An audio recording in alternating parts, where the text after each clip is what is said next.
Ilgeri bir urу болуптур.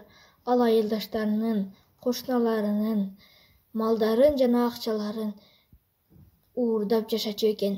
Бир күнү баласы чоңоюп ага мынтип айтат: «Балам, сен мени тарткың келсе, сен мендей уру болушуң керек».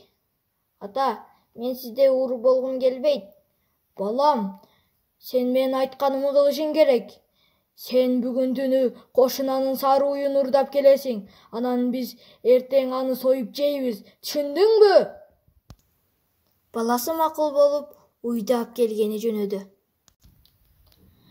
Абаке, мен сиздин сары уюңузду алайын. Күздө мен сизге 2 кап буудай беремин.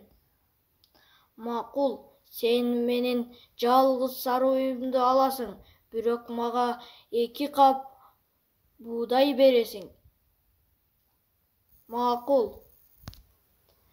Баласы үйүнө сары уйду алып келди. «Ата, мен сизге сары уйду алып келдим. Аны жейлиби?» «Балам, макул. Аны сойгонго бычак алып кел».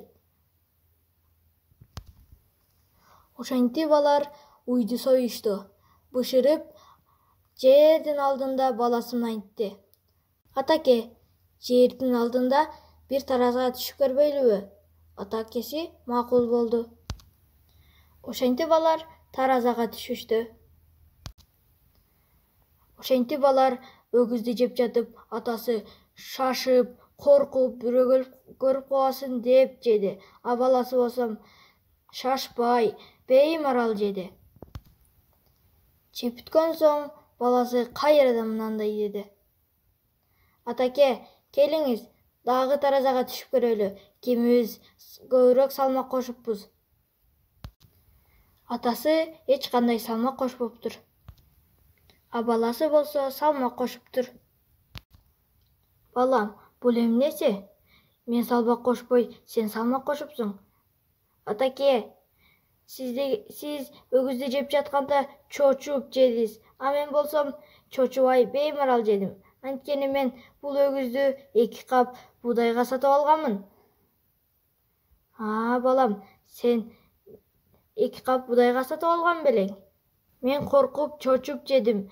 Көрсө мен уурулук жукпай турбайбы?